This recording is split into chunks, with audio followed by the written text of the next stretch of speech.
Ramble.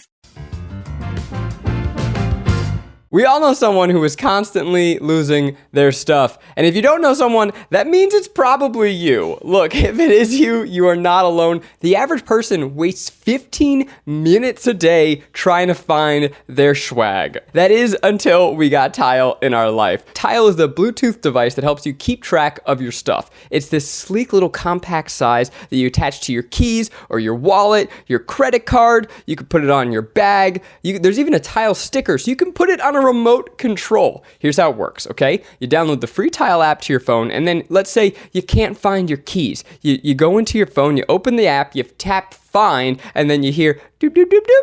Doop, doop, doop, doop. They have these delightful little rings, and you're like, oh, there are my keys. Oh, there they are. Tile's limited edition collection comes in colorful and fun prints. I've got one with all these tiny little hot dogs on it, which is fun, because instead of saying, hey, have you seen my keys? I go, hey, have you seen my hot dog?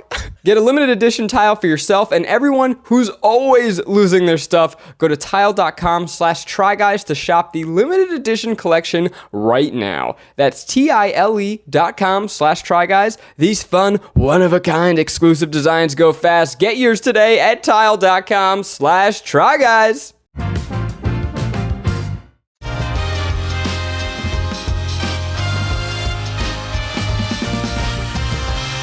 Thank you to Tile, Native, MeUndies, and Tushy for sponsoring today's episode. Hey guys, in today's episode, we want to include a trigger warning because we're going to be talking about mental health, including OCD, depression, eating disorders, and just coping in general. We think it's a really great episode, so enjoy. Hello and welcome to the feelings episode of the TryPod. Today we are going to talk about mental health. We're going to talk about my journey with OCD, something that I realized weirdly that I've never really talked about to the audience, and I've never talked about to you guys. But also it's a tough year. I think people are sad, and rightfully so, and with an election coming up, those feelings might be more pronounced, and we want to share our experience, maybe some ways we cope, and really just let you know that those feelings are valid.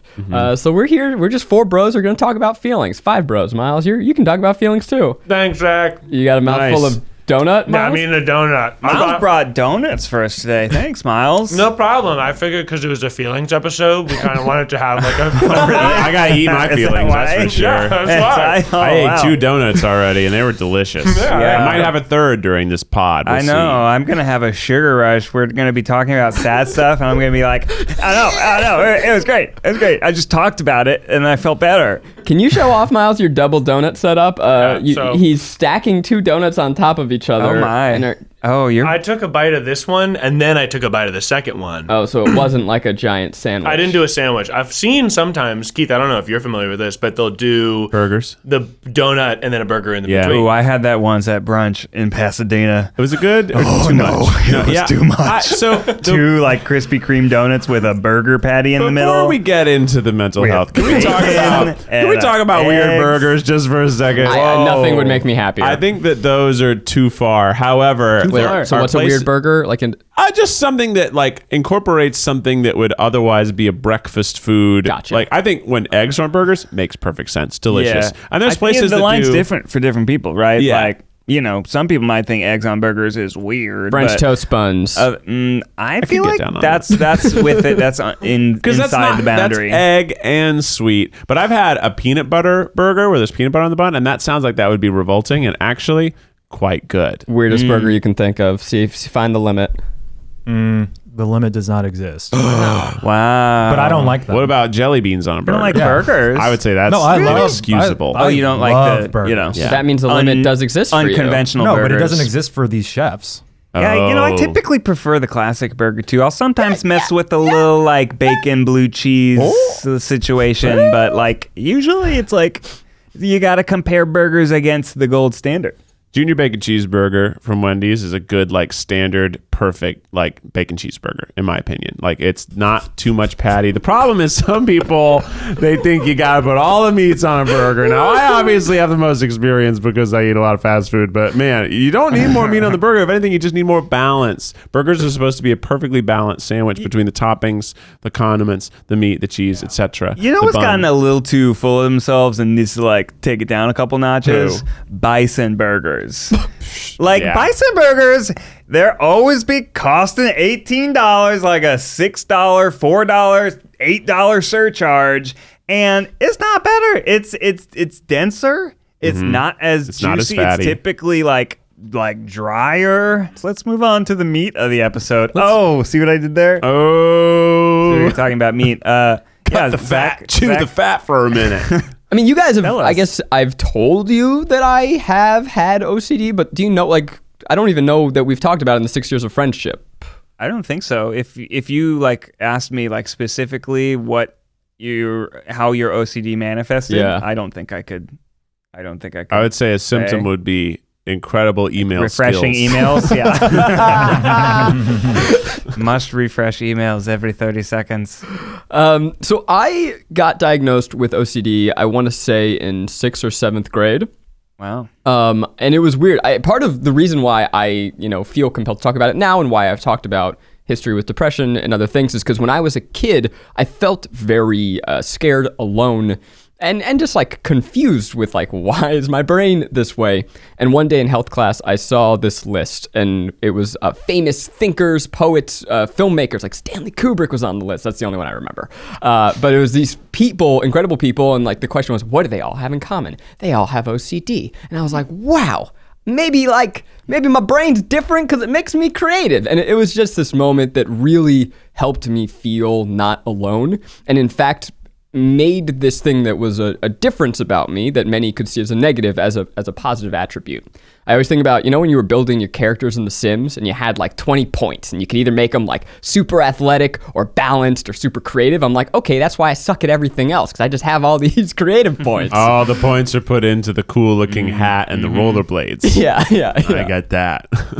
And part of how I diagnosed actually was I saw a movie where a character had OCD, and I was super quiet after the movie for about a half an hour. And my mom, normally, I would talk about the movie, and my mom was like, "What's going on?" And I finally was like, "I think I have that."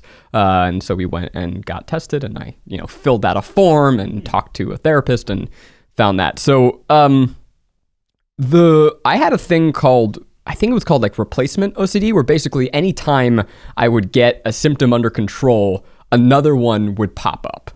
Which was a very frustrating path in my childhood. What's an example of that? Like whack-a-mole. Like what would be something that you would have accomplished and then a new thing would pop up?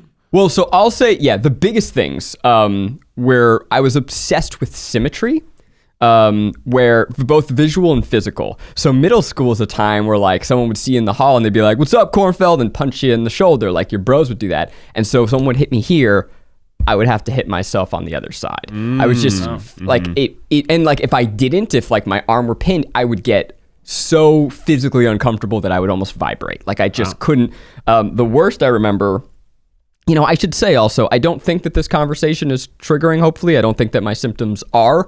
But if that is a thing, I just want you to be warned. That's what we're going to be talking about this episode. Trigger warning about burgers as well. For you, if you have extreme burger opinions. What I remember so much was the banister. We had these like cold metal banisters, and if my wrists would touch it, I would have to like contort my body around to touch my other wrist on it in a way where I didn't look like a total psychopath. One that I do still that is very weird is I will look at a wall and I will just draw the longest uninterrupted line from point to point. So if I'm looking, and it doesn't make sense. Like if I'm looking at you guys, there's kind of a break in the middle where the curtain's parted, but I would look at Keith's shoulder to neck where that meets to the edge of that curtain. I'd go, okay, that's the longest line I can draw. I guess actually technically it's from Ned's shoulder to that one. Yeah. And I just look for the longest line. And I establish it, and I reestablish it, and I reestablish it over and over again. Now that begs the question, Why? I don't know. I don't know where this started. I don't know where it comes from. And it's a lot more under control now, but when I was in middle school, like, I couldn't pay attention in any class. I would just be staring at the fucking wall. I'd be cleaning dirt out from under my fingernails. I would be, playing, with the sensation. And as a kid, it was really challenging. Another fucking one. Drawers and cabinets drove me insane. If they were ajar, and this actually still drives me crazy, Maggie will like not close the bathroom cabinet all the way, which is weird because I'm not a neat person. My room's a mess. I can handle any clutter, but if a drawer is open, I can't stand it. And so we had in home ec, You put the clutter inside the drawer then and close it. smash it. in my home ec class, we had these old ass cabinets, and one was just permanently kind of open, and you couldn't do it. And so I would like get up in the middle of class while the teacher was talking and just try and like fucking close it. And then she'd be like, "What are you doing?" I'm like, "Oh, nothing. I'll sit back down." But I had to I couldn't be in that class. I couldn't exist in that class. I would come up with excuses to go to the bathroom, to go to the nurse's office. It just so deeply unsettled me. And again, in a way that I can't understand. So what sort of things do you still have now that you would file as equivalently irritating as that cabinet, maybe? Because that, I imagine you've had some growth and not everything upsets you in the same way anymore, but you probably have some things now. Yeah, I mean, honestly, there are other ones that I kind of forget that have gone away, but most of the ones that I listed are still to a large extent true. How does that affect your cinematography? I don't know. I don't know if it makes it better or worse. Great lines. I just really long line shots. Yeah. Yeah, you got to make sure there's that one really dope guiding line. Uh-huh.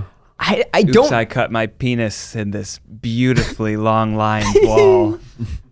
I don't know if it makes me. I think I just maybe focus on things that other people don't. I don't know if that's true, but like just the way that Keith's tongue experiences flavor differently. I only have ever known my brain, so I can't compare it to another. I guess I got it to a point where it was no longer debilitatingly distracting and it was just there. I think that, frankly, I can and should do a better job at continuing to work through these things, but I basically, at some point in my early 20s, got it to a point where I'm like, I could live with this. And I just then coasted, and I haven't been to therapy in a long time. I regret that. I let my work take control. But I do notice still to this day that when I am more anxious, when I am more sad or maybe stressed, I mean, stress is a big one, that the dial turns up on some of them. But picking my nails, I do all the time. I mean, a lot of those things are still true. I mean, I hate dirt on my nails. Having like a nervous habit or something like that is like very, like everybody has one or two. Like maybe sometimes people see me like I do like this with my fingers. What I'm doing is I'm playing chromatic scales on the French horn. No. Because I spent like 7 years doing muscle memory of French horn scales. And one of the things I taught you even is like when you're watching TV shows, you can just run through scales. So like I'll always be like doing this. And like Becky always thought like, she was like, why do you do that? And I don't even realize I'm doing it. I'm like, oh, because it's this. And she thought it was maybe something of a bigger problem. Maybe it is. I just always do this. And I'm always playing music in my mind off of everything. Like I'll squeeze my toes, knees, and then butt cheeks to play a scale. I'll go like ba da da da da da. I kind of move it through my body, and then I'll do it with my fingers. I'll do it with my toes. I'll do it with my teeth. I do a version of that. I'm not as musical as you, so I'm probably not doing as good a scale. But yeah, I mean, sounds like bum ba da da. Yeah, I'm always doing that, and I found that maybe it's related to that because in general it's squeezing, right? Like that's ultimately what it is. And if I'm like hyper stressed, I'll like grip my hands while I'm sleeping, and I'll wake up and my hands will be like sore or even like not dislocated but strained, and like it'll be basically like I pull the muscle in my sleep from gripping my hands because something upset me late in the day and I couldn't shake it, and while I was asleep I will like grip. So okay, I'm kind of like punching with your teeth. Pen stuff. Like anytime I hold a pen, I'll just twirl it. Oh yeah, like, you are a pen all twirler. the time. Just twirl it absent-mindedly. I can like twiddle it like this, but my favorite is to just twirl it like right around my thumb and then catch it. You can do that I can do that a whole bunch.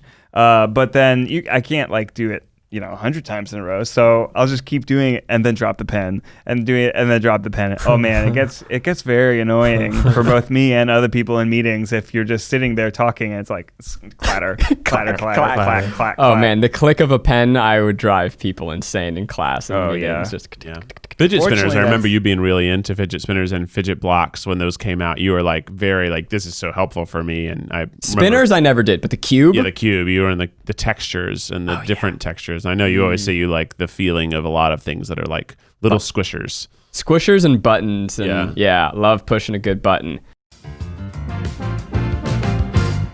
Guys, I'm thrilled to read this ad. I just want you to know that this first line was written by them and not by me. Attention world! Do you have a butthole? Well, then this ad is for you. You use water to clean your body. It's time to do that to your butt. For years, bidets have been available, but hideously expensive, costing thousands of dollars. Well, not anymore. The Hello Tushy modern bidet attachment is here to democratize the blessings bestowed by bidets and offer clean buttholes to everyone. Hello Tushy cleans your butt with a precise stream of fresh water for just $79. It attaches to your existing toilet, requires no electricity or additional plumbing, and cuts toilet paper use by 80%. With Hello Tushy, you don't wipe at all. Even the best two-ply can't cut it when it comes to a hands-free poop experience. And every Hello Tushy bidet attachment comes with a 60-day risk-free guarantee and a 12-month warranty. Join millions of happy Hello Tushy customers right now and have a clean butt with every flush. Go to hellotushy.com/tryguys to get 10% off. This is a special offer for our listeners. Go to hellotushy.com/tryguys for 10% off. hellotushy.com/tryguys. I guess I have a lot. I'd say one thing is I have severe insomnia. Part of it is because I only have nightmares, but a lot of it is I think someone's always about to kill me. So I have to get up, even though I know they're locked, to check every window and door. Okay, that sounds crazy. And see, I sound like that doesn't sound that crazy. Even if it's like 2 a.m., I'll go and then I'll check the garage door. I'll check sometimes too. Yeah. Now it helps because we have the digital lock, so I can look at the. But what if the Wi-Fi fails? I'm so sorry. I know. That's what it's terrible. I totally get that. Especially when I'm in a place that's foreign to me and I'm leaving. Like if I rarely am the last person to leave this office, right? So when I leave, I will do a full circle. I'm like, what if I missed one? And I'll do a whole nother circle, and maybe I'll even be like, did I really check the bathroom window? And I'll do one more circle. Some of those things I have that same where I am very sure I fucked up, and I have to triple check myself. Well, and you guys already broke into my house once. Right? So, I know. Yeah, it's bad. Have you ever had a really non-nightmare? annoyed by it. No, I don't think. Well, no, I've had regular dreams, but I've just accepted that my dreams are generally someone dies in it. Someone I know usually dies in it. And it's usually like. The other day you said you had a dream about me hosting something. Did I die? No, that one was okay. You killed it. You killed it. Yeah. But I don't think that's mental health oriented dreams. That's just, how your brain works when you're asleep. I don't think it really disturbs me. I'm sure there is some mental health, but I don't know. I don't know what you would diagnose. I do grind my as. teeth when I sleep. My older brother Brian also mostly has nightmares, or at least used to mostly have and nightmares. sleep paralysis. And yeah, well, all of the Habersberger boys have had their share of sleep paralysis experiences, and those are odd. You met your demon once, right? We talked about this. I only met my demon once. He was standing on the edge of my bed without a head. It was very alarming. What I'm curious, because we all kind of mentioned in a little bit, it's really scary. There are a lot of so there are a lot of things that I was able to hide for a long time. There are other ones that I don't want to tell you about because I still hide them from you, and I don't. It's I get that. Whatever. I've told you enough. But then when I moved in, I feel bad about our office kitchen now. Man, the drawers in there are rough. Almost unclosable. Yeah. I hate that room. Many of them unclosable. I'll come in on the weekend and will have left it open as if like a tornado or like a ghost is living in the house. Like every single door and cabinet is open, but I can't be mad because he's here all alone with the rats. So I'm thinking about things that that no one noticed I did because I was able to hide until I moved in with Maggie. And now it's like, oh, so another one that this developed later Those in are my my life. butt marbles. Get away from those, Maggie. Those are the marbles I keep in my butt. I need those. Keith, I said I wasn't going to reveal all of I my know. I'm tics. trying to guess now. So just one thing, I just kind of do this, and I just go, like I just do a little sound in my throat. And it's just the sensation of the vibration in my throat, and I never, like, you've never I don't think you've ever noticed that, but I do it a lot. And when I'm in bed or when we're watching TV, she's like, why are you? And you know, it took a conversation for her to be like, oh, okay, that's just a tic that you have, and I will not Ask about it again. yeah, I won't make fun of you for it or anything. But yeah, I don't know. Are there things that your partners have noticed? I don't know. I don't have I mean, yeah, like I said, Becky saw me doing the finger twitching thing. And I know that, like, it's interesting because, like, when you're trying to self-diagnose yourself with something and you immediately go to, like, WebMD, right? And it just tells you have cancer. But when it just always does, no matter what. It's like, my arm is sore. It's like, you're dying. But, like, when you're trying to look up, like, is this a mental health related symptom, or is it just a nervous tic that's not such a big deal? And I think that's a really hard thing to figure out, and I think that's why going to a therapist is important, or finding out. If you think you have something, why not find out? If you don't think you have something, maybe you don't. Like, I've never really done therapy. I don't know if any of my nervous tics are a part of a greater thing with me. I know I have incredible phone anxiety. I hate being called. I hate answering the phone. I hate calling people. I'm sorry I called you the other day. No, if it's people I call know, you all the it's time. fine. If it's unknown numbers, or if I'm waiting, like, let's say someone is coming to install internet and I know they're supposed to call at a certain time, I will, like, do nothing other than wait for that call and be incredibly nervous about when that call will happen. And I don't know why. There's no reason for that, but it's a thing that I have, and I just, like, hate phone calls, hate the mystery. I think it's the you're mystery. not like an actor. Yeah. Can you imagine, like, Waiting for the every audition? single day you're like waiting on an audition announcement phone call? That totally drove me nuts. Like, when I was doing acting and, like, finding out, or, like, reloading a page to find out if you've gotten an email because you're waiting some important College news, acceptance drove me crazy. Or, like, a cast list if you were in college and waiting for that. Any kind of anticipation of unknown information drives me so bonkers with anxiety. Just to close the loop on OCD, and then I want to move on to other mental health. You know, I was on medication. I was on Zoloft for years and years and years. I found it immensely helpful. That's the one with the little happy ball. He's the little sad ball in the then he rain, and then he becomes becomes happy ball. Yeah. I like that one. Happy ball, sad ball. I mean, I have a long history of depression in my family. I was depressed as a kid, in addition to the OCD, as we've talked about. So I don't think that medication is just a cure-all Band-Aid, but if you have, you know, chemical imbalances are real, so there is no shame. There should be no shame or stigma about it. If you need help, then you should seek it out, or just talking to a therapist is something that can help all people. Yeah. And then there is the colloquialization of OCD. If people like, you know, you hear people say it very like, oh, I have this OCD, and it's been so long since I've been diagnosed, I don't know the actual difference. For me, you know, having OCD, it's when it breaks to a point where it is debilitating and distracting in your life. But, you know, like, I think it is okay for, at least for me, like, having friends try and share their experiences of things that are habits. Like, we all have things, doesn't mean that you have OCD. But it could mean, you know, it's a way. So you're not insulted by me and Keith's hand business? No, I think it's a way that people are trying to empathize and understand what you're going through and share their own experiences to help you feel less alone. Yeah, that's true. Well, you guys want to hear about a time I had a panic attack recently? It's only funny because of the circumstance. Now, I think maybe I've had a panic attack like once in my life, other than this other occurrence. But we recently shot an Eat the Menu Jack in the Box. And let me just tell you, there's a lot of things on the Jack in the Box menu, more than I even realized, like more than the Taco Bell. And also, unlike Taco Bell, each bite that I had to take was bigger of food, and I've never gone through and eat the menu that was that debilitating to me. And then we had this really fun idea, and this is a spoiler, but you're listening to TryPod, you get those spoilers, that there's a Munchies meal, which is a section of the Jack in the Box menu that's aimed at people who are stoned.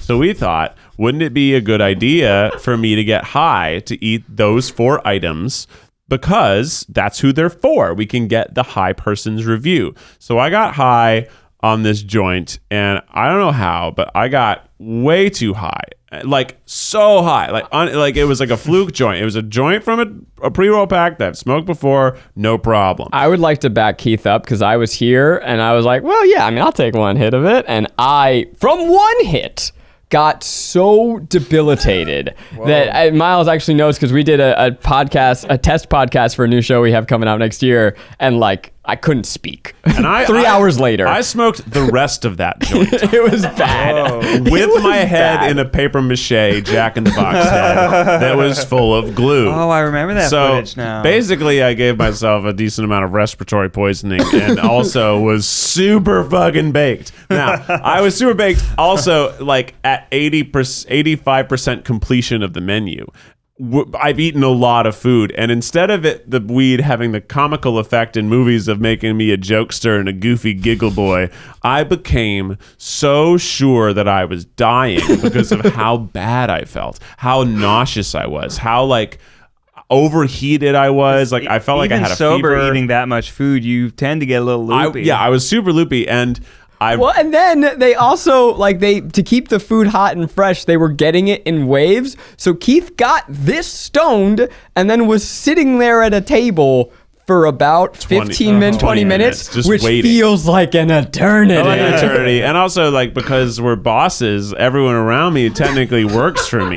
And I'm way too high. And I feel guilty and I feel bad. And all of these the emotions from that and the physical, like, certainty that I was killing myself with low quality meat in one sitting, that like, this can't be good for you to do this, right? We all know it's not good for me, but how bad is it for me? So then I started thinking maybe I'm dying, and then I start like full on having a panic attack, but I don't want to tell anyone I'm having a panic attack because I don't want them to be concerned for me, which I think is something that happens to people who have panic attacks. So I'm basically silently, like, my brain is exploding.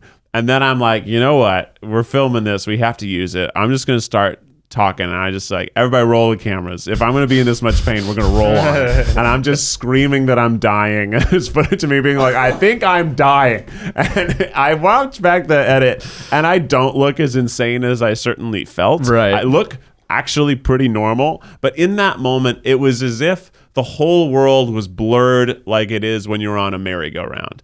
And like the world was spinning around me. Wow. And like I couldn't focus on people, and like my heart was like racing, and like I was sweating and I was confused, and like and then Alexandria's like, Keith, you look green. And I'm like, that's not good.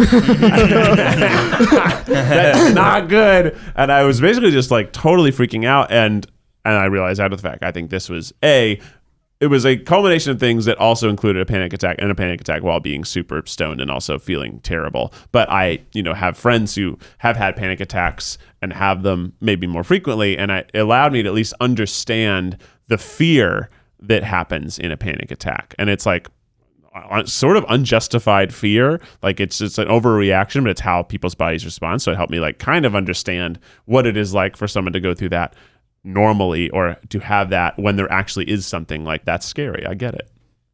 But it was funnier for me because I was also talking to a plastic Jack in the Box head the entire time, asking him what is the meaning of all this. He goes, nothing, man. He was like, nothing. We're just here. There's so much food on that menu. That menu's not good for you. I'll say that. I wouldn't recommend it. I think, and maybe I hope, that this is probably the saddest year that any of us have ever experienced. I hope it's the saddest year we ever do experience. I don't know. How have you guys been? I have family that listens to this podcast, and culturally, we don't diagnose things in Asian culture. We don't diagnose things in a lot of cultures of color. Like it's psychiatry's weird. Therapy is forbidden. Like we don't do that. And it's really ironic because my dad was a doctor at a mental institution. And I think part of that actually in his defense is because his patients were so severely mentally ill that their families abandoned them. They were so debilitated that they were residents. So I think anything even within his family, he couldn't see, like if I had a problem, if my sisters had a problem, if his wife had a problem, if he had a problem, it doesn't compare to what his work was. Right. Yeah. And I think that, And I don't want to be feeling like you're on that level. And I think that especially with my experience with Asian culture, like the passing of mental illness, which often runs in many families. Like it's inherited, it's this form of inherited trauma, and then people don't ever speak about it. They don't recognize it. They certainly don't diagnose it. So then it's just passed down, and it's part of that whole like, if you don't speak of it, then you can overcome it. And I think the overcoming is really interesting because from my experience, at least, I don't know if this is for other people from, similar backgrounds, it's this weird double-edged sword of being taught how to be high functioning. So I was both very high functioning as a person, perfect decorum, manners, good grades, do well in school. Everything was like forced upon me in that way. Right. So therefore, everything, if I'm a high functioning human, then there's no way that I could be depressed. There's no way that I could have a mental disorder. Yeah, and I think that's sense. how a lot of, at the very least, what I've seen with Asians, I've seen a lot of people who have had severe breakdowns, especially in their young adult lives, where they're out of the nest and even their parents have breakdowns, but it's because they're not within this like forced sort of contract of silence. And I think it's really interesting because even now, I'm like a grown-ass adult man, and my fear of even talking about this now is because I know family members who still tell me not to talk about this stuff. We'll hear it and be like, why the hell would you talk about your problems or your family that way? Because it makes us look, for lack of a better term, crazy. It makes us look like we are, it gives us more problems than the problems we're already dealing with. The high functioning thing is, it's so, even though I am a bumbling fool in all of our videos, I, had points in my life where I was high functioning OCD, high functioning depressive, and that sets you up for such a potential collapse. I don't mean to speak about you, just about myself. Like when your life is going great, then great. But then the second you falter professionally or creatively or whatever it is, the whole facade comes crumbling down. And so it's a really dangerous position to be in, potentially. Yeah, I'll share one thing because I think I'm just going to center on myself. Sorry, mom and dad. So I, for sure, suffered from eating disorders. And it's pretty common, I think, in certain families. Like I often like joke about this anecdote about, my parents pushing the leftovers towards me and away from my sisters. This is very common in a lot of Asian families. That alone, they didn't do it in a way that was supposed to like, they weren't thinking they're doing anything besides trying to like fit some sort of mold that they were taught. Girls should be skinny, boys should be strong. Right.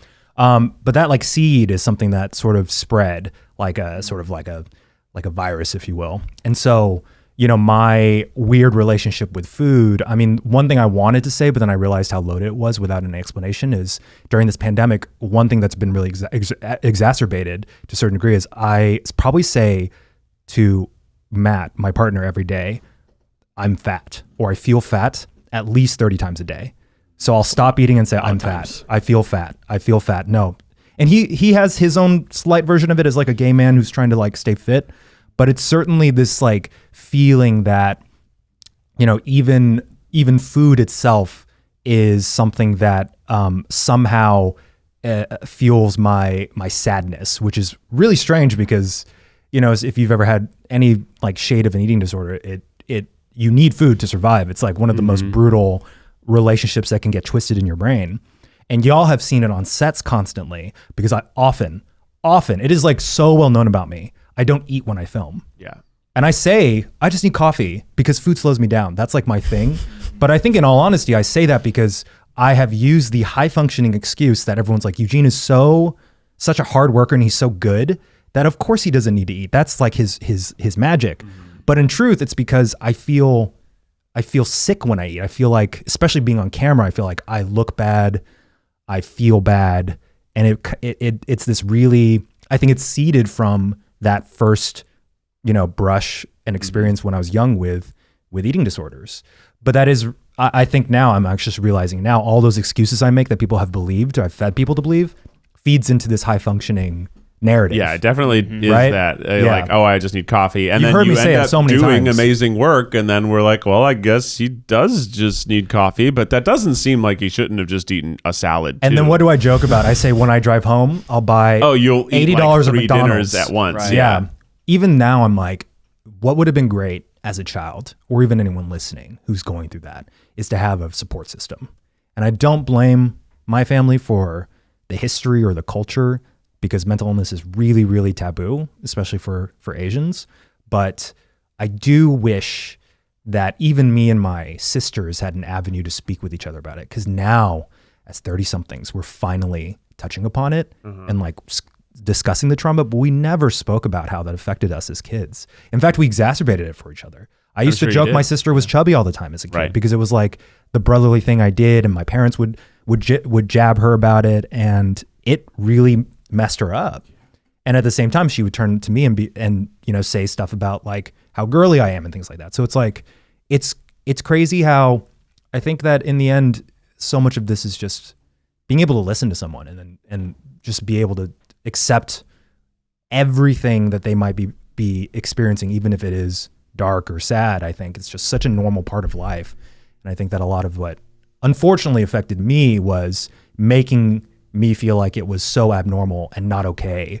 Not having a place to speak about it. Yeah, it's so weird that Asian people, or I know a lot of people of color especially, like they think therapy is makes you weak. Weak, yeah. It was certainly, I would never have even known therapy was an option until, honestly, like we did the Try Guys therapy video. Yeah. So I desperately did not want to interrupt you during that, but and I normally I feel like wouldn't need this, but talking about all this made me so badly want to just center this donut box, so I'm going to do that. And in the safety of this room, know that I can do that. I think it's important. Surprising you're not a mathematician or something. I'm terrible at math. I'm so bad. That's the worst thing too. Like you would think with my quirks, they'd be like, "Oh, he should be so good at like but structure you must have loved and geometry, order." right? No, I hated it. He likes symmetry. He just likes things to look nice. Yeah, I just like touching stuff. MeUndies believes that comfort is about more than what's touching your skin. It's about feeling comfortable in your skin. Keyword your, not someone else's. It is almost Halloween, which means that you can now match your undies to the spookiest season of all time. Yes! MeUndies just launched 3 new Halloween prints, so whether you're into cats, blood, or skeletons, they've got something right up your haunted alley. They are so comfortable. I feel cute. I look good. My tiny little non-existent booty somehow still looks nice in them. My crotch has never been happier. Their undies grow on trees. No, seriously. They're made from irresistibly soft, natural fibers sourced from beechwood trees. Those are those soft trees. Oh, they're so soft. And you know what natural fibers means? That their micromodal is not only super soft, but breathable, light, and impossibly cozy. That's some serious comfort. MeUndies has a great offer for you guys. For any first-time purchasers, you get 15% off and free shipping. MeUndies also has their problem-free philosophy. So if you're not satisfied with any product for any reason, they will refund or exchange it. No caveats, no questions, just comfy booties. To get your 15% off your first order and free shipping, go to MeUndies.com/tryguys. That's MeUndies.com/tryguys. Yar, they're always after MeUndies. I was gonna say that what I can take from what you said, Eugene, is that like kids are unbelievably impressionable, right? Like what you say to kids has lasting effects. That's why currently we're in a very big overhaul in our social being, at least a lot of us, where we're like, okay, let's make sure that kids have the option of whatever toy they want. Let's make sure they can dress however they want, because expression of who you are is so pivotal in those early years. And when you're told something, it really sticks with you. Like I was like called names for even being a little chubby as a kid, and it made me like want to go on a diet as a 12-year-old. And like I wasn't that big, but I mean I guess I was overweight for a 12-year-old. My attempt at dieting also happened to correspond with an enormous growth spurt, so it made it look like I lost weight. I really just stretched my whole body, and if you're 12, the same weight. If you're 12, just wait. Let me tell you. First of all, you're allowed to look whatever you look like. Your body is growing, and literally 12-year-old and 13-year-old is when it is in this middle stage of growing, and it typically doesn't look exactly how you want it to, no matter what you do, because it's in a phase of growing. It like literally grows different parts at different paces, so you look weirdly proportioned no matter what. We've said it before. Middle Pokemon are typically awkward. It's fine. You'll get there. You'll become a Blastoise someday. Yeah, hell yeah. You'll be hot as fuck. Not as weird as the middle Digimon. And the base Digimon are just bouncing heads. Yeah, but then they get awkward and rando, and then the last form is so hot. Scary. Okay, big. I mean scary. Scary. They're hot, scary. But they're huge and like sexy. And it's scary how hot I'm they scared are. by hotness. Scary. Yeah, they go from like plushy pillows, little heads. To full blown dinosaur dragons. Like everything is a super Charizard. Yes. Yeah. Which, with luck, we all can someday become dinosaur dragons. I'm on my way. Not to be totally reductive about mental health, but the hope is that you can see it, acknowledge it, talk about it, and get control of it, whether it is through psychiatry or therapy. I know, Ned, you had an experience where you experienced something dark and, feel that you came out the other side stronger for it. Oh, yeah, absolutely. I'm a big fan of therapy. I've done it occasionally throughout my life, and it's been very helpful. I think the hardest period of time for me was, ironically, it started out as the best year of my life. It was the year I got married. Oh, so wow. there were so many wonderful things happening and so many great things. But towards the fall of that year, I had a really traumatic injury. I've talked about this before, but you can see it on my knee. There's a big zigzag scar. The boy who lived. The boy who lived. The knee who lived. Hello, Voldemort. I'm just making my knee talk. I should draw a face on my knee or something. Oh, wow. Oh, wow. But it was a very bad injury. It was a cut that was so deep it cut part of my tendon. And then, I went to the emergency room, got surgery, and then it got infected, which is a really big deal. It's called like sepsis or septic knee. It's like how in like Civil War era people lost their legs, or worse, Or their lives in many cases. Because it's basically spreading. So I it's feel a little bad about my joke now, but huh? I feel a little bit about my Harry Potter joke, but Oh no, it's all good. That would have been what Voldemort It does would look want. cool. It's a very, very interesting scar. But yeah, real traumatic injury. And I was in the hospital for almost a month, and it was a couple of additional surgeries to keep opening it up and cleaning it out like manually, in addition to like the most highest power antibiotics and painkillers, right? they had. Yeah, and for sure painkillers, because it's all very, very painful. And they actually said that like 50 years ago I would have died, that just the technology didn't exist for that level of antibiotics that are just like full system things. So it's like, yeah, really, really rough. And I don't even remember, all of it. It just kind of bits and flashes, really. But the kind of the real mental health part came in the recovery. And this is why I think it's really helpful it's really important to seek help, whether it's through therapy or finding your support network, because both of those things were really necessary for me. Because, imagine you go through this whole like 3 weeks, month-long thing of like a lot of pain, and then you're finally kind of able to start recovering again, but you have a lot of limited mobility. You're probably not able to work either because of a physical limitation. Like the lab I worked at required you to be able to lift 60 pounds to come back to work, right? I would never be able to work there. Oh, sure, yeah, you really could. No. But I had to take a physical in order to go off disability leave and back to work. Fortunately, they had I was getting partial paychecks through their disability company policy, but even that would have run out at some point.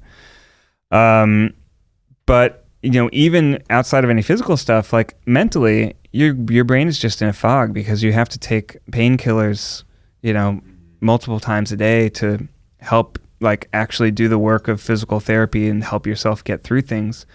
And then it's very easy to have that point shift where maybe you're getting better and you don't really need the painkillers anymore, but you still have your prescription, and it sort of, you don't really have anything positive in your life, and so you just kind of keep taking them, and it was my support network that helped me kind of realize what was happening, both like the physical therapist who I saw 3 times a week, or the psychologist. I always confuse all of them. Psychotherapist, yeah. The person I went to just talk to once a week. And Ariel, I had just gotten married, so this was like a big challenge that we were facing as a newly married couple. All those helped me to realize that I was, pushing the limits of the painkillers, that I didn't like really need them anymore, that they were being detrimental to my mental health. But it's like you feel bad, you feel like you are like lazy piece of shit, but you also, then try to realize that you're supposed to be doing that. You're supposed to be resting. Right. And like, if all you did was your physical therapy and played video games, like, that's okay. Like that is like, you're doing what you need for your body. But it's really, for someone that previously was like high achiever, like very productive, like always trying to cram as many things that I could do into my life. Like I'd, go to work like early. You're a doer. I'm a doer, yeah, for sure. Yeah. It was like go from work to like rehearsal to a show. Like, have you found that there are skills and coping mechanisms that you established in that time that you still use to this day? Yeah, I think a lot of it is about letting yourself off the hook to kind of assuage those feelings of guilt, and like telling yourself that it'll be okay, and that if you want to try and change something about your life, the first thing is to like allow yourself to, be forgiven for what you are not feeling great about. I think that's good. It also, it gave me the tools to like completely reassess my life. And the positive turn is that I kind of realized that I was in this, like, I was also go, that I wasn't dedicating the space to really like take the next step in my career goals. Like, however it worked out, positive or negative, whether I went back to grad school or became the massively successful internet phenomenon that I am, which I certainly never expected. But I would settle for just a paycheck. Really no, but took me out of it there. But to say that more clearly, that was kind of a turning point in your life where you then decided to go after your dream of performing. I was living in Chicago at that time, working at a lab and performing at night, and I was doing like going from one show to the next, and it was just this like stasis of, I had my job, I was doing all these shows, and when one show closed, like there was another one that I was working on, and I could have done that for years and just hoped every year when August, the SNL scouts came around, like maybe one year that'll be my year. Yes. I've got a golden ticket. But then I probably would have found myself, years later, working at Groupon. No, I don't know. I mean, that's the Chicago thing. Yeah, a lot of improvisers worked at Groupon. It was like I employed almost every Chicago improviser somewhere. Wow. But there's more and more of a desire for stability as you get older. To say nothing of starting a family. It's like I remember looking at a job posting like in the suburbs of Boston, working for like renewable energy consulting and kind of this more like hybrid like scientist MBA type role. I'm like, oh, that sounds really cool. I bet I would be into that. But like, can you imagine what that would been totally giving up on any sort of entertainment dream? Like, you're not going to be able to do any sort of stuff in that location. So we took that break in my life where I had to quit all my shows, had to take time off work to reassess, to plan to move to Los Angeles. Hell and it was, packing a whole bunch of stuff in a car and moving out here.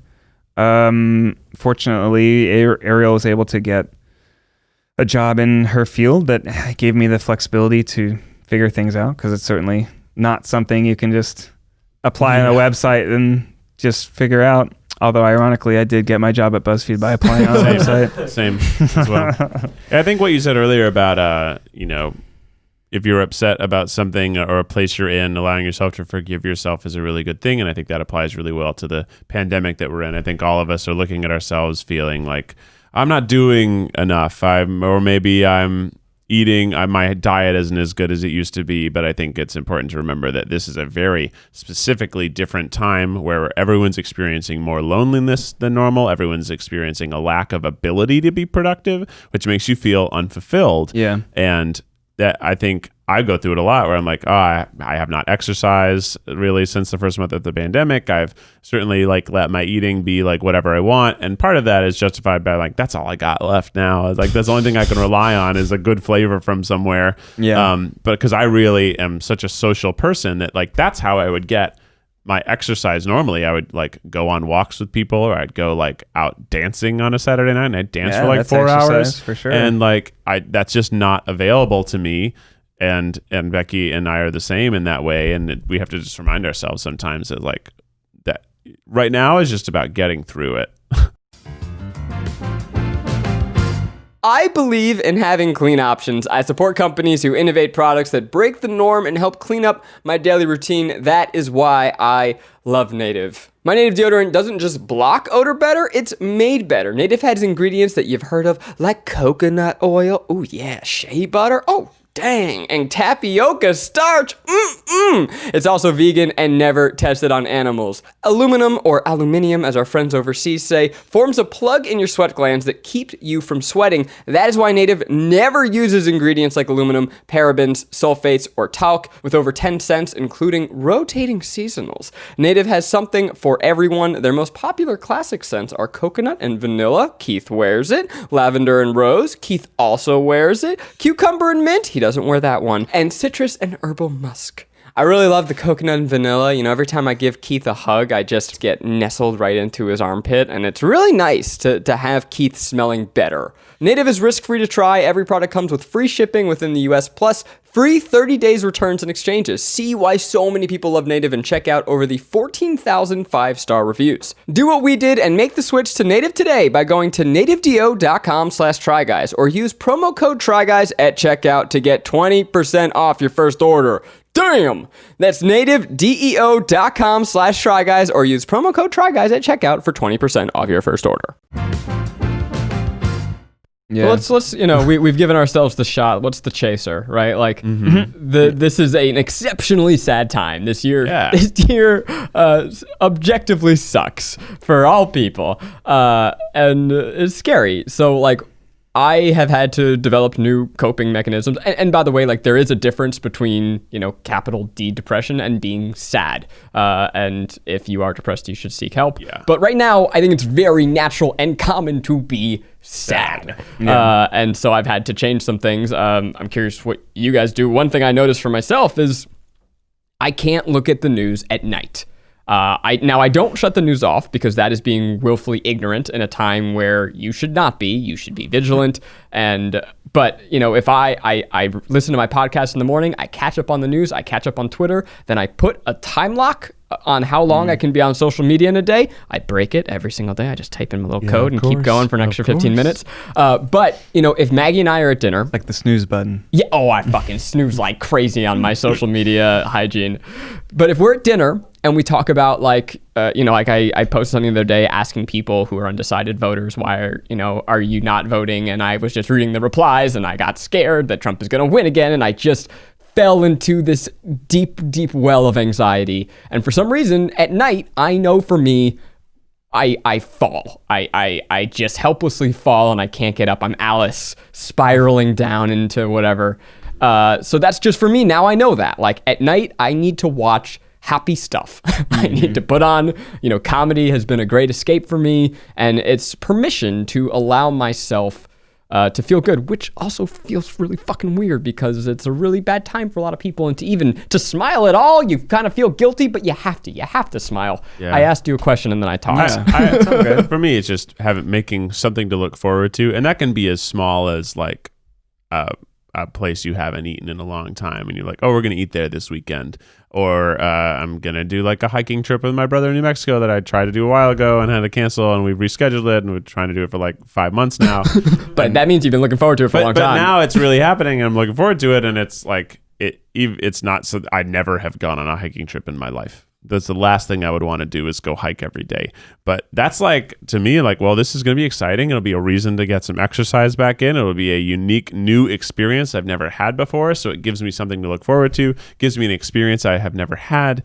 And I think that's something we lack in the pandemic, is something you've never done before that's fun and good. I love that. So like, I'm very excited for that, even though pre-pandemic, I would not have chosen that as my trip of choice. But this is a safe way to see my brother, have fun, be around people I haven't been around in a while, eat some foods, get some fresh air, breathe some air that's not full of smoke, hopefully. But yeah, I mean, I think having something to look forward to, big or small, is a really good thing that gets you through the week. It gets you like you're chasing something positive, and then you get that positive thing, and you got the reward of the positive thing, and then you set yourself a new something to look forward to. Yeah. I love that. We've been trying to do like just plan something for one weekend, like every month, where we can look forward to it. Because I've noticed that as well for me. Like having something to look forward to helps not only in the actual moment where you're doing that fun thing, but in the weeks leading up to it, where you're like planning little bits of it and anticipating parts of it. I gotta get hiking shoes. Yeah, I would better look at hiking shoes online today. For me, the biggest thing is exercise. In addition to therapy, of course, which I really would recommend for anyone that's even feeling a little bit bad. It's like they're down. Like we're gonna recommend it about 4 more times. Just like seriously, like take the step to Google it. Find someone in your area. It's a little. It can be tricky, but it honestly doesn't take that long. And you can do video chat. And you can do video chats now. Yeah, for sure. But yeah, like don't let it get to the point where it's like you can do therapy even if you're like just feeling a little sad. Yeah. Right. Well, therapy, you don't have to be like, right. oh, this is my therapist. I see them like every week for years. If you're happy, therapy is great. Yeah. If you are in the best place you've ever been, it's unpackaging your past is great. It's just someone that's going to listen to you in like an unbiased way. Right? What about? I know you crush cartoons, but also you have the I love animation. you have the demeanor of hating happiness, which is obviously not true.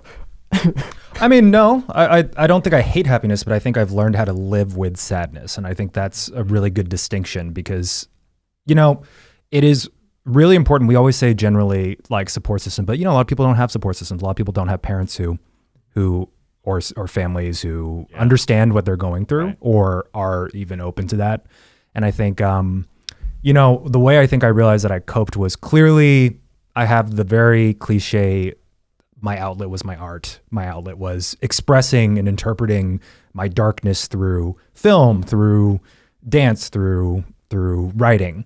But at the same time, what's interesting is it wasn't like solving the sadness. It was just re-channeling it into something that felt like it was moving somewhere as opposed to festering. And I think that movement for me was like very life-saving. It was good to feel like that it wasn't necessarily me being bad, which was always kind of one of my biggest fears, was like, this is associated with me being a bad person, but I was channeling it towards something good in my mind, which at the very least for me was like projects, right?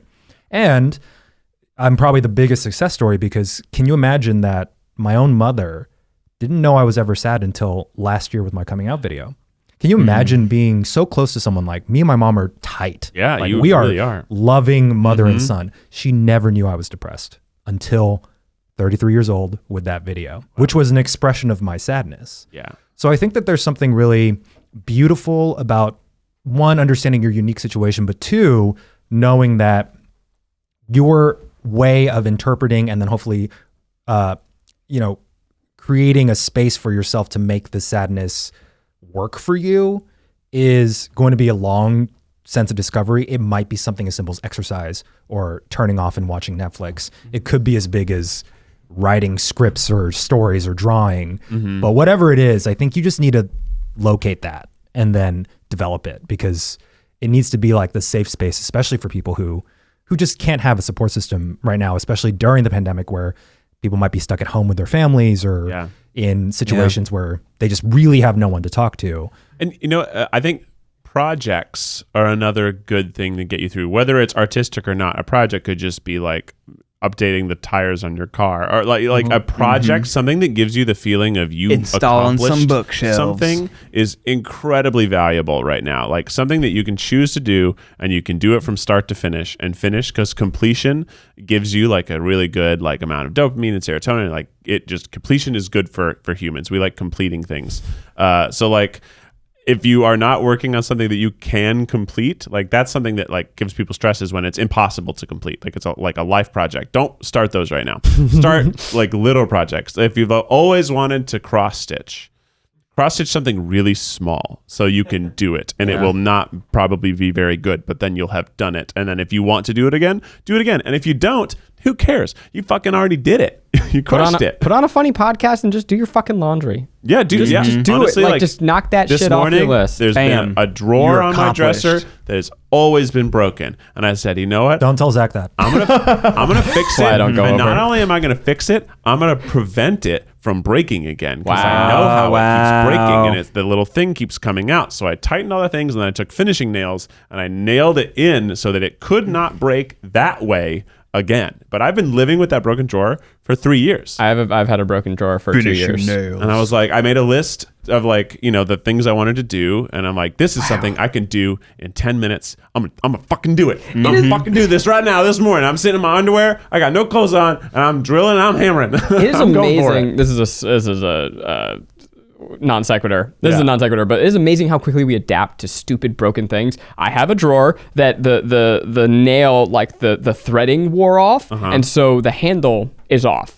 And so to open that drawer, I need to open the drawer next to it and then pop my hand to open it. And that's where I get my t-shirts. That's where my t-shirts live. That's an important drawer. Every morning, I use a broken drawer. It's been like this for probably close to 2 years. I have not fixed it. I will never fix it. You've got a but I handyman should right fix here. it. You gotta fix it. You wanna come over? It's easy. You know what? Sometimes Prove it. Here's something. You know what, Keith? Come to my house and you fucking prove it, Here's bro. something I've realized. Every time I'm faced with a task that I think I cannot do, I remind myself that there are millions of people who have learned how to do this task.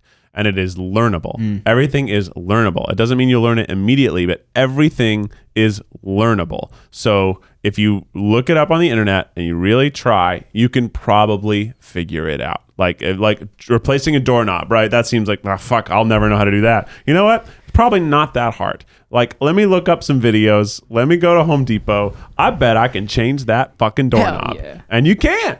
And like, if you've never like put a drill bit on a drill and just drill the hole into a wall, guess what? It's not that hard. It seems crazy. It makes a lot of noise. You're doing permanent damage. But you know what? You can do it. Miles, how have you been coping? Well, thank you for asking. He brought us donuts. I That's brought one you way. donuts. Giving other people joy. Well, yeah, maybe that's the advice for this week. Sneak peek. The spoiler. No, I've been okay. I think that like. Yeah, I want another donut. Well, yeah, and enjoy another donut. Boss's donuts. Eugene, what you were saying actually is like resonant to me because I think a lot of times happiness feels like a competition kind of. You're like, I'm gonna fix this, and like, oh, if I do a couple things, then like I'll get a little bit of that juice. And I think honestly, like a big part of going through my life and like I experienced lots of grief and stuff like that. And I think a big part of it is like some days you're going to be a sad boy and learning to like enjoy that and be like, today I'm a sad boy. I'm watching a sad movie. I'm going to cry in my room. I'm going to listen to Elliott Smith and it's going to be a sad boy day. I'm going to eat total shit. Like, I think that that is also like embracing that and not being afraid of it and being like, I'm sad and that should shameful. Like, I think a lot of people feel shame when they're having kind of a down day. I think for me, being honest with me and my girlfriend, just being like, hey, like I'm feeling sad today and I'm bummed out and like let's just kind of do nothing and that's totally fine. I had myself a great cry the other day. Yeah. And it was extremely cathartic. I mean, I know why I cried. I had a really bad flare up with my AS. I was frustrated. I didn't sleep well. So I was just, you know, like, there are a lot of reasons I cried. I was also anxious about the election. But I think like above all, Your fantasy football team is I'm 0-2. Yeah, it's a real bad, bro. real bad. I got nothing Shitty going. at that. But I think sometimes you need a release and you hold on so tight that it, you know, it has to escape one way or another. And there's a lot of bad ways it could release. It could release as physical stress. It could release as lashing out in people in your life. Sometimes it's really helpful to just like, feel the feelings. Yeah, if you don't have a thing that you can go to, a piece of media that you know will make you cry, you should add that to your life. Like, it's good. It's like it helps trigger that, and you get to feel that emotion. I and didn't you think get of to, that. Wait, what's your cry media? Yeah, I love this. I don't have one. I use a lot of YouTube videos. So I don't know why.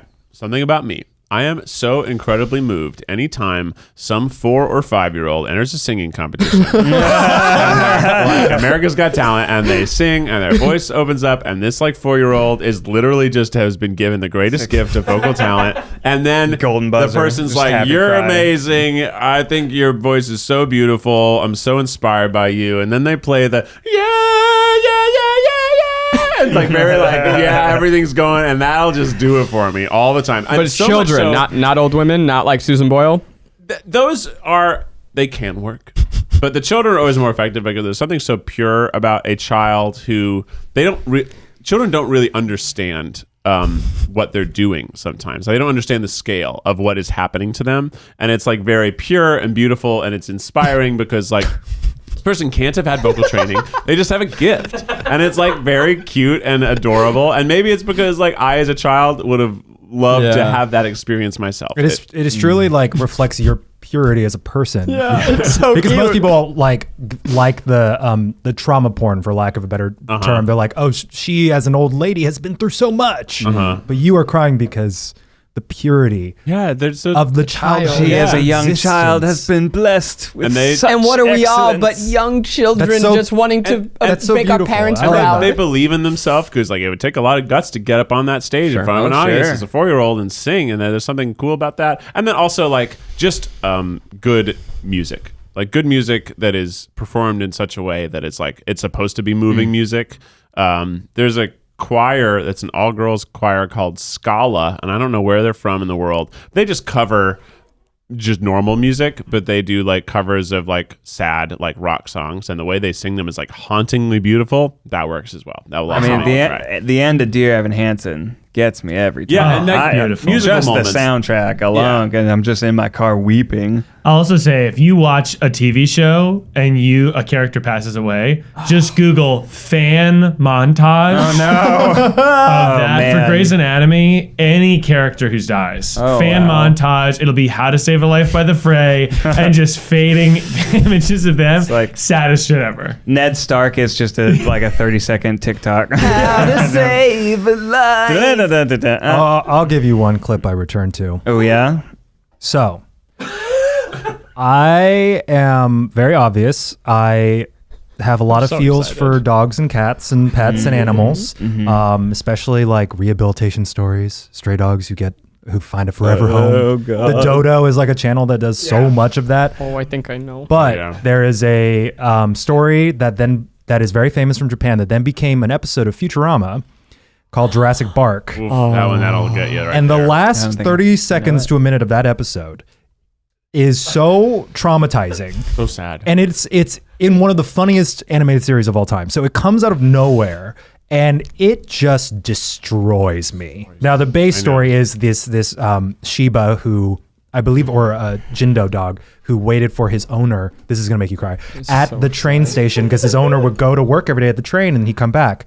But the Jindo or the Shiba, he doesn't know that his owner dies. So then for the rest of his life, he sat at the train station until he died there. So people would feed him because they'd be like, oh, this is what's his name's dog. Oh my God. So he sat. So then now there's a statue at that train station of the dog. No. So beautiful. they based the Futurama story, Jurassic Park, off of that. So the ending, you're already tearing up. I love it. It's just so sad. It's You're just gonna cry, Ned. You're gonna cry and you're gonna love it. The dog thinks he's coming back. The dog thinks he's coming back. So sad. So it's the same thing with Futurama, except Fry gets cryogenically frozen and then it's 1,000 years in the future, but the dog doesn't know that, so he stays at the pizza parlor. And it flashes through seasons, and then he just lies down at the end and closes his eyes, and that's the end. Anyway. That's so sad. What about you, Zach? So sad. I've told you guys I cry on airplanes, right? We've talked about this on the podcast. Oh, yeah. For second episode. Yeah. Well, crying in airplanes. Oh, yeah, there you go. All Is right. it a particular movie that makes you cry? Wow. I mean, my mind just goes to like Up.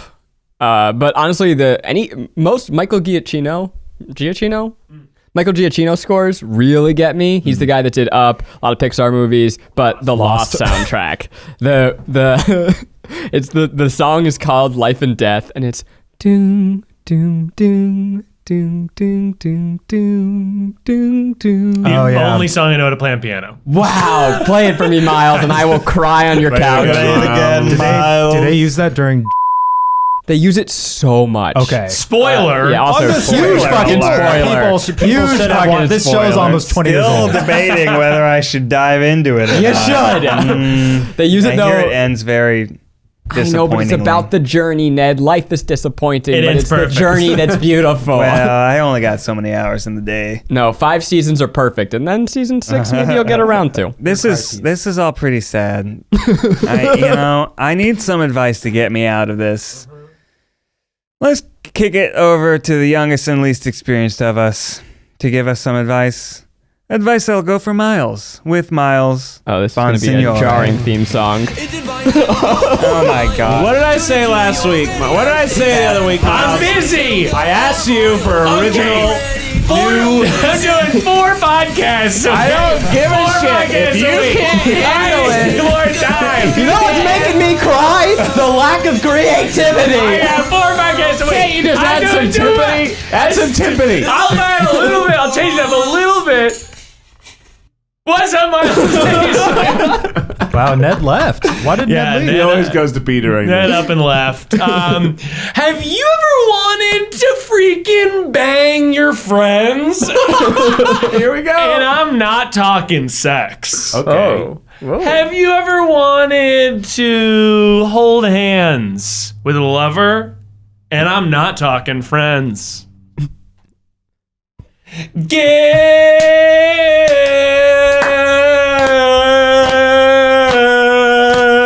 Give a gift. Give a gift. Give a gift. Oh, yeah. Give a gift. Oh, yeah.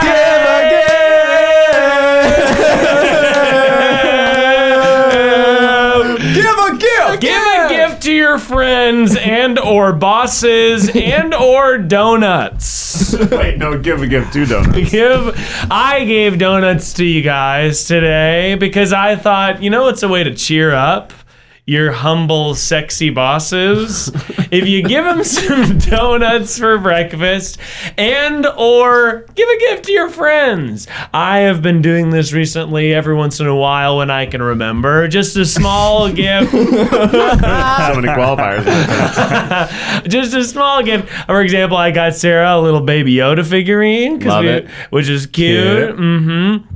And I got another friend a different gift that I'm having trouble remembering, but I did give him a gift. But I definitely did that. I definitely did it. Miles got me a fucking hell of a gift. That and was another. Yeah, Made that was lit cool for you. up my life. It was a Lost special edition Ooh. season 5 box set that is meant to look like this like water damaged old archival box, and it had Dharma Initiative like Ooh. orientation letters, and then in the back there is a sealed envelope that I have decided I am going to not open for 20 years. And it is my personal mystery box, and I'm not going to open it until my kids watch Lost, and then one day I'm like, yo, Jeez. you guys want to fucking open this? And it's going to be super underwhelming. It's gonna be like an advertisement to like buy something else. Yeah, it's gonna be a coupon. But yeah, if you give a little gift, I don't know. I mean, fuck Bezos, but you can just get him a little Amazon thing too. You can get him like just order a little trinket or a little something, have it show up. Also, a fun thing: if you send a gift and you don't say who it's from, and you can just send a hat that just says like bongo time.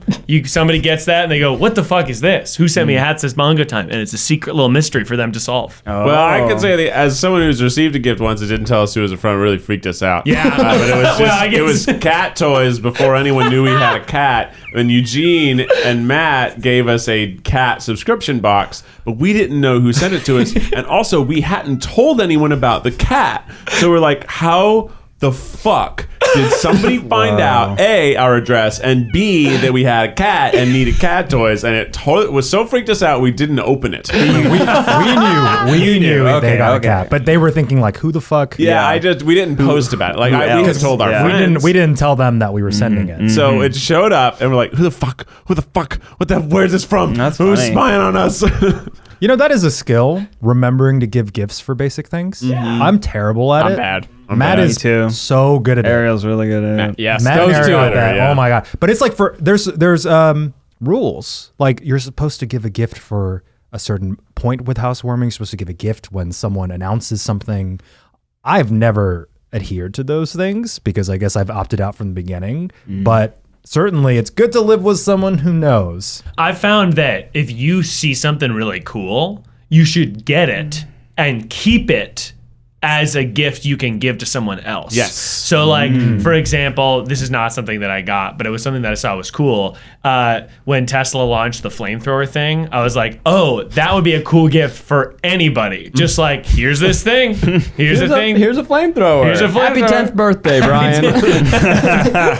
Miles, that last bit was actually useful advice. That was good advice. Why didn't you lead with that? Wow. Your advice was His license was just give a gift. Give a gift. It was just more specific. Yeah. But I do agree. Yeah, like my mom does that too. She'll actually do all of her Christmas shopping for the next year, the 2 weeks after Christmas.